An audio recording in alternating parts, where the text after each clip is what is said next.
बच्ची की एज है। अब पाकिस्तान पिनल कोड ये कहता है कि जो 16 साल से कम उम्र बच्ची होगी वो अबडक्शन में आता है।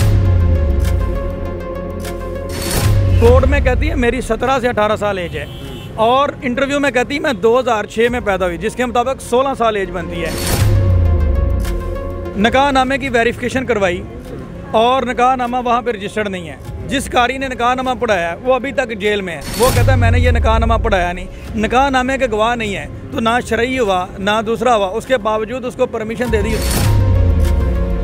एक तरफ बाप तड़प रहा है, एक तरफ माँ रो रही है, बेहोश हो रही है कोर्ट के अंदर, तो आपको ये तमाशा बना हुआ है।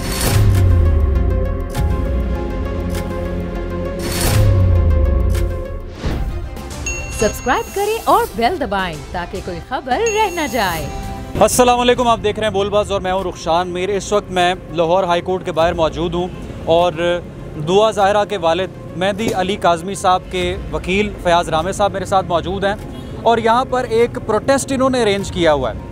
हाथों में प्ले कार्ड्स उठाए हुए हैं और जैसा कि आप देख सकते हैं उसके ऊपर लिखा है justice for Mehdi Ali Kazmi.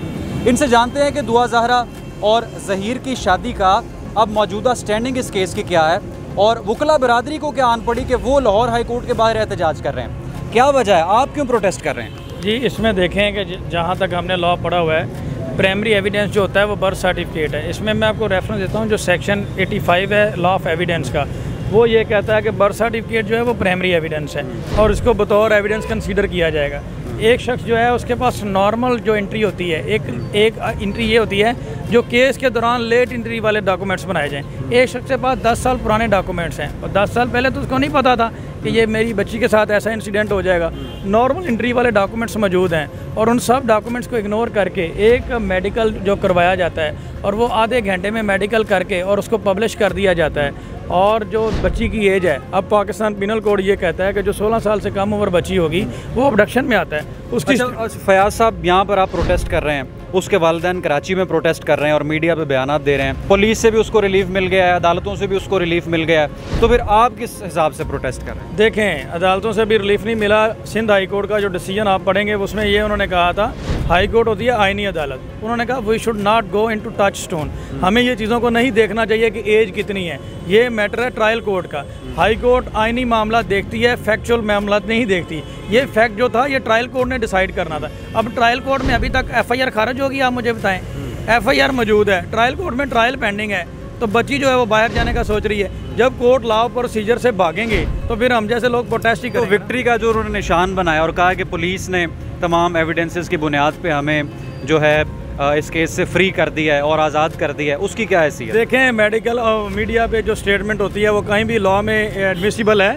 Video statement कहीं पे लॉ में एडमिसिबल है। आप मुझे बताएं, आपको इंटरव्यू क्यों नहीं एक्सेस होता उनका? ये चंद यूट्यूबर्स को क्यों होता है? आपने एफर्ट नहीं किया? आपको मौका क्यों नहीं मिल सका कि उसका साथ? मैंने एफर्ट नहीं की उनके इंटरव्यू। बहुत सारे पूरे पाकिस्तान में इतने यूट्यूबर्स हैं, दुरुस्त कह रहे हैं, और 4 यूट्यूबर जो है सिर्फ इंटरव्यू करते हैं और पहले वीडियो इंटरव्यू करते हैं और कल इंटरव्यू जो है वो ऑडियो आ जाता है, क्योंकि पहले वीडियो इंटरव्यू में जितने नुक्स लिखे हैं और वो आप मीडिया के पर्सन हैं। आप मुझे बताएं, वो जो इंटरव्यू लास्ट टाइम किया गया है जगह जगह से उसको काट लगे हुए हैं, एडिट किया हुआ इंटरव्यू है। वो बच्ची से सवाल कुछ कर रहे हैं, जवाब कुछ कर रहे हैं। इंटरव्यू को अगर मान लें, बच्ची निकाह नामे के ऊपर लिखवाती है मेरी एज है 18 साल, कोर्ट में कहती है मेरी 17 से 18 साल एज है और इंटरव्यू में कहती है मैं 2006 में पैदा हुई, जिसके मुताबिक 16 साल एज बनती है। तो बच्ची के किसी बयान में क्लैरिटी नहीं है। अगर बच्ची के बयान को यही हम कह रहे हैं कि बच्ची माइनर है, उसको अपनी स्टेटमेंट का नहीं पता, उसकी स्टेटमेंट जो है वो गार्डियन के बिहाफ पे होनी है। अगर इस तरह के बच्चियों के बयान 16, 17, 18 और इसके ऊपर अगर डिसीजन देने हैं तो फिर अल्लाह ही हाफ़िज़ है, फिर सारा सिस्टम जो है उसके साथ मजाक ही हो रहा है। हमारी बड़ी हमदर्दी हैं पूरी कौम की वालिदैन के साथ, बच्ची के यकीनी तौर पे परेशान हैं और उनका दुख हम सब भी समझने की कोशिश कर सकते हैं। लेकिन मुझे ये बताएं कि डे 1 से आप भी इस केस को देख रहे हैं, उसके वालिदैन का जो रिएक्शन है और जो उनके स्टेटमेंट्स हैं, क्या उनको मुफाहमत की तरफ नहीं आना चाहिए था शुरू से ही कि बच्ची से मिलते, बच्चे से मिलने की कोशिश करते, बजाय इसके कि मीडिया पर या फिर अदालतों के चक्कर लगाते? देखें, वालिदैन से मुलाकात करवाना फंडामेंटल राइट्स है। जिस तरह कहा जाता है कि बच्ची आज़ाद है, 18 साल के बाद बंदा आज़ाद है जी, उसकी फंडामेंटल राइट है, इसी तरह से वालिदैन का भी एक फंडामेंटल राइट होता है अपने बच्चों से मुलाकात करने का। जब वो सिंध हाई कोर्ट में मुलाकात करने का मौका नहीं दिया गया, क्यों नहीं दिया गया? एक चीज़ ये। दूसरी बात, आपने मुफाहमत की बात की, मुफाहमत की तरफ कोई आएगा तो होगी ना। वो तो बच्ची को लेके बाहर फरार होने की कोशिश। अब देखिए उन्होंने यूट्यूबर्स के खिलाफ तबले जंग बजा दी कि एक यूट्यूबर के खिलाफ केस बनेगा, उनको अदालतों में लेके जाएंगे, उन्होंने गलत किया, ज़्यादती की। हालांकि वो तो कंटेंट क्रिएटर साफ़ी हैं या जो भी हैं, जाके उन्होंने इंटरव्यू किया। नहीं, इसमें मैं आपकी बात से टोटली डिसएग्री करता हूँ। यूट्यूबर जो होता है उसने देखें हकायक के ऊपर खबर देनी होती है। यूट्यूबर ये कौन होता है कहने वाला कि मेहदी साहब ने जो है वो लव मैरिज की थी। कोर्ट के अंदर क्या स्टैंडिंग है मौजूदा इस केस की? देखें, कोर्ट में कल सुप्रीम कोर्ट में इसकी हियरिंग है और सुप्रीम कोर्ट इस बच्ची को दोबारा तलब करेगी और इसमें सुप्रीम कोर्ट की बेशुमार, उसमें वालिदैन भी होंगे बिल्कुल डेफिनेटली, और इसमें जिब्रान नासिर साहब पेश हो रहे हैं, उसमें मैं भी अपीयर होऊंगा और इसमें बेशुमार ऑनरेबल कोर्ट, इस्लामाबाद में आप जा रहे हैं? कराची बेंच में है, कराची में। तो उसमें ऑनरेबल कोर्ट की बेशुमार जजमेंट है और उन जजमेंट्स को देखते हुए जो बच्ची 14 साल से 16 साल से नीचे होती है या उसको उधर भेजेंगे, स्टेट गार्डियन अपॉइंट करते हैं। एक चीज़ का आप मुझे जवाब दें, निकाहनामे की वेरिफिकेशन करवाई और निकाहनामा वहाँ पर रजिस्टर्ड नहीं है। जिस कारी ने निकाहनामा पढ़ाया वो अभी तक जेल में है। वो कहता है मैंने ये निकाहनामा पढ़ाया नहीं, निकाहनामे के गवाह नहीं है, तो ना शरई हुआ ना दूसरा हुआ, उसके बावजूद उसको परमिशन दे दी उसके साथ जाने। इस केस में आपने रामे साहब FIA को इन्वॉल्व किया है? जो कॉन्वर्सेशन हुई ज़हीर और दुआ के दरमियान, उसका कुछ रिकॉर्ड निकलवाया आपने, कुछ कॉल्स या कोई मैसेजेस? सर ये मैंने नहीं इसको इन्वॉल्व किया, इसमें ऑनरेबल जो जजेस थे सिंध हाई कोर्ट के उन्होंने किया था। जब लड़की प्रोड्यूस नहीं हो रही थी तो ये ऑनरेबल जो जजेस थे सिंध हाई कोर्ट के उन्होंने कहा था कि ये ह्यूमन ट्रैफिकिंग का मामला लगता है और इससे पहले जो जजेस थे उन्होंने बॉर्डर तक सील करवाए थे किस बच्ची को ले। अब ये पहले जजेस को लग रहा था ह्यूमन ट्रैफिकिंग का मामला, वो जजेस बदल गए और जो नए साहब आए हैं उनको ये लगा कि ये लव मैरिज है। तो ये दो कन्फ्लिक्ट ऑफ व्यूज़ है। देखें, पहले जजेस के सामने जैसे स्टोरी बयान की गई, जैसे फैक्ट्स उन्होंने देखे, उन्होंने उसके हिसाब से वर्जन दिया। अगर गलत साबित होते हैं, फॉर अब कल जिस तरह से आप बता रहे हैं समाअत हो रही है, अगर वहाँ पे वालिदैन आपस में मिलते हैं या दोबारा कोर्ट की यही जजमेंट आती है कि ये लव मैरिज है और मर्जी से हुई है, तो क्या वालिदैन के ख़िलाफ़ भी कोई केस बनेगा, कार्रवाई होगी? बिल्कुल डेफिनेटली हो सकती है। अगर उसमें ये आ जाता है कि झूठी कंप्लेंट है तो 182 की कार्रवाई हो सकती है, बिल्कुल वो उसमें देखा जा सकता है। लेकिन ये चीज़ें इसमें देखने वाली कि अभी तक किसी अदालत ने किसी अदालत का ऑर्डर नहीं है कि ज़हीर को कस्टडी दे दी जाए, तो फिर ज़हीर के साथ बच्ची किस लॉ के तहत भेज दी गई है बताएं।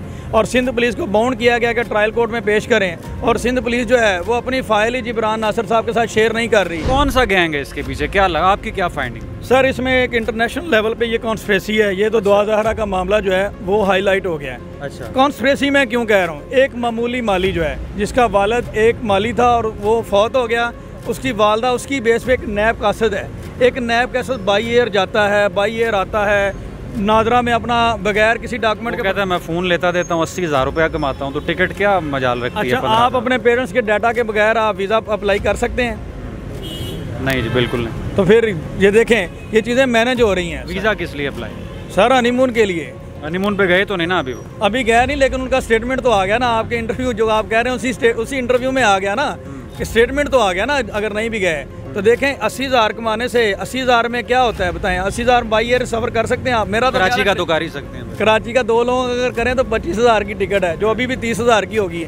60,000 में आना जाना और ये शशके ये चीज़ें नहीं होती, ठीक है। और ये कोई कौन सा मोबाइल का बिजनेस है जहाँ से 80,000 रुपये 3 महीने की सर्विस से ही आ जाता है? और फीस सेंटर वाले ये भी ओपिनियन वहाँ से दे चुके हैं कि यहाँ पे इस तरह का कोई बंदा काम नहीं करता। अब बनेगा क्या? ये जो प्रोटेस्ट है आपका आज हो रहा है, इसका मकसद क्या है? इसका मकसद वालिदैन के साथ सिंपैथी शो करना, क्योंकि ये बेसिकली ये मेहदी अली काज़मी का मैटर नहीं है, ये पूरे पाकिस्तान के लोगों का मैटर है और सब की बहन बेटियों का मैटर है। बुशरा शकील साहिबा भी यहाँ पर मौजूद है, जिन्होंने दुआ ज़हरा ज़हीर का जो केस है उसका बगौर जायज़ा लिया है, उनके गाँव भी गई हैं और तमाम तर इन्होंने हक़ाइक़ पर जो है गहरी नज़र रखी हुई है। इनसे जानते हैं कि इस केस की मौजूदा स्टैंडिंग क्या है, इन्होंने जितने इंटरव्यूज़ किए हैं उन इंटरव्यूज़ में इनको क्या इन्फॉर्मेशन मिली है। और इस वक्त सोशल मीडिया पर जो एक बहुत वसी डिबेट चल रही है, कुछ लोग कह रहे हैं कि ये अबडक्शन है, यानी बच्ची को अगवा किया गया है, जबकि कुछ लोग ऐसे हैं जो कि ज़हीर के हक़ में भी बात कर रहे हैं। तो आइए इनसे बात करते हैं और जानते हैं आपकी क्या फाइंडिंग्स हैं इस केस को लेकर। फाइंडिंग्स मेरी यही हैं कि ये बच्चे को ट्रैप किया गया, बच्ची 14 साल की थी, ठीक है, जाली निकाह करवाया गया है और फिर बार बार ये कहना कि बच्ची खुद से वहाँ पे आई है। तो ये तो स्टोरी बिल्कुल, मेरा ख्याल है कि कोई अनपढ़ जाहल भी होगा ना तो उसको भी ये स्टोरी समझ नहीं आ रही कि एक बच्ची का कराची से लाहौर अकेले आ जाना, कि इन्होंने शादी करनी थी, शरई निकाह करना था, ठीक है, और उसके बाद बच्ची को गायब कर देना था 2-3 साल के लिए। तो फिर कहीं जाके अगर ये मामला होता तो फिर कहीं बच्ची को लेके आना था। ये तो मेहदी भाई ने हिम्मत की है तो ये केस यहाँ तक आया, वरना बच्ची का पता भी नहीं लगना था कि कहाँ गई है कहाँ नहीं। क्या बैकग्राउंड है ज़हीर का, उसके गांव में आपने क्या अखज़ किया? बैकग्राउंड वो माली ही है, फिर इनकी मतलब मैं अपने मुंह से मैं क्या बोलूँ, मैं सब कुछ तो दिखा चुकी हूँ कि उनका फैमिली बैकग्राउंड ठीक नहीं है। वो यही करते हैं कि बच्चियों को बरगलाते हैं, शादियाँ करते हैं और बस। तो वालिद तो उसके नहीं हैं, कौन है उसकी फैमिली में मजीद? उसका भाई है जो मास्टरमाइंड बड़ा, अच्छा, शबीर। अच्छा। वो मास्टरमाइंड है, बहुत अच्छा, जो घुमाता। आप देखें कि शबीर ने, ज़हीर में इतनी पसली नहीं थी, अगर ज़हीर में इतनी पसली होती तो उसको तो बोलना भी नहीं आता कि वो बोल सके। अभी तक कभी वो जब भी एक दो दफ़ा मीडिया के सामने आया तो मुझे बताएं कि उसके तो ऐसे जैसे मुंह में पान रख के वो बैठा हुआ है, तो वो तो कुछ नहीं बोला। ठीक है, जो भी बोली है थोड़ा बहुत वो जो सिखाया गया दुआ ज़हरा को वो ही बोली है। तो आप खुद देखें कि जो बंदा बोल नहीं सही तरह से पा रहा, वो उसको पूरे पाकिस्तान में लेके घूम सकता है। इसका जो मास्टरमाइंड था वो इसका भाई था, जो 3 सूबों की पुलिस को जिसने मामू बनाया हुआ था। अच्छा, फाइनेंसर कौन है गांव में? जब आपने लोगों से ज़ाहिरी तौर पे आप गई हैं तो आपकी बात हुई होगी, फाइनेंसर कौन है? जिस तरह से इनके वकील ने भी कहा है कि वो बाहर आ रहा है, जा रहा है, हनीमून की तैयारियां कर रहा है और बुलेट प्रूफ गाड़ियों में जो है उसको फिराया जा रहा है, तो पैसा कौन लगा रहा है? ये आज की चीज़ें हैं जो मैं एक्सपोज करने जा रही हूँ मजीद। हाँ, तो कुछ शेयर करें ना हमारे। अभी तो मैं शेयर नहीं कर सकती हूँ, लेकिन मैं आपने अपने व्लॉग में करना। नहीं, अब मेरे व्लॉग की बात नहीं है। मैं अभी वो कर दूँ तो फिर चीज़ें कुछ और हो जाती है ना। मैं अभी वर्बली बोलूँ तो वो फिर सही नहीं है। मैं जब व्लॉग बनाऊंगी तो मैं पूरे एविडेंस के साथ वो चीज़ें लेके आऊँगी। विदाउट एविडेंस मैं बुशरा शकील हूँ, विदाउट एविडेंस बात नहीं करती। ठीक है। जिन यूट्यूबर्स ने इंटरव्यू किया है दुआ ज़हरा और ज़हीर का, उनके बारे में भी कुछ इन्फॉर्मेशन है आपके पास कि उनको पैसे दिए जा रहे हैं और वो अंडर इन्फ्लुएंस है या उनको कोई चला रहा है पीछे कुछ और है? जी, मुझे इन्फॉर्मेशन मुझे आई थी कि एक ब्रांड जिसको ये बड़ा वो कर रहे थे, मैं नाम नहीं लेना चाहूँगी, वहाँ से पता चल रहा है कि मतलब वो ब्रांड ने इनको पैसे दिए। एक तरफ बाप तड़प रहा है, एक तरफ माँ रो रही है, बेहोश हो रही है कोर्ट के अंदर। तो आपको ये तमाशा बना हुआ है, आप किसी का मजाक उड़ा रहे हैं, आप किसी के यहाँ पे छेड़ रख रहे हैं। तो यहाँ से ये सहाफ़त, आप भी सहाफ़ी हैं, आप मुझे बताएं कि आपने कभी इस तरह की सहाफ़त की है? नहीं, बिल्कुल अनएथिकल है और बिल्कुल दुरुस्त नहीं है। अभी क्या फ्यूचर क्या लग रहा है इस केस का, क्या होने जा रहा है? फ्यूचर देखें, हमें जो सुप्रीम कोर्ट है हमारे बड़े काबिल एहतराम इदारे हैं, हम बड़ी रिस्पेक्ट करते हैं उनके फ़ैसलों की भी। तो हमें उम्मीद है कि एक बहुत अच्छा फ़ैसला आएगा और कल जो समाअत होगी उसमें पता चलेगा कि इस केस का अब क्या नतीजा निकलता है, कौन सच पर है और कौन झूठा है। रुखसान मीर को दीजिए इजाज़त, दोबारा हाजिर होंगे। अल्लाह हाफ़िज़।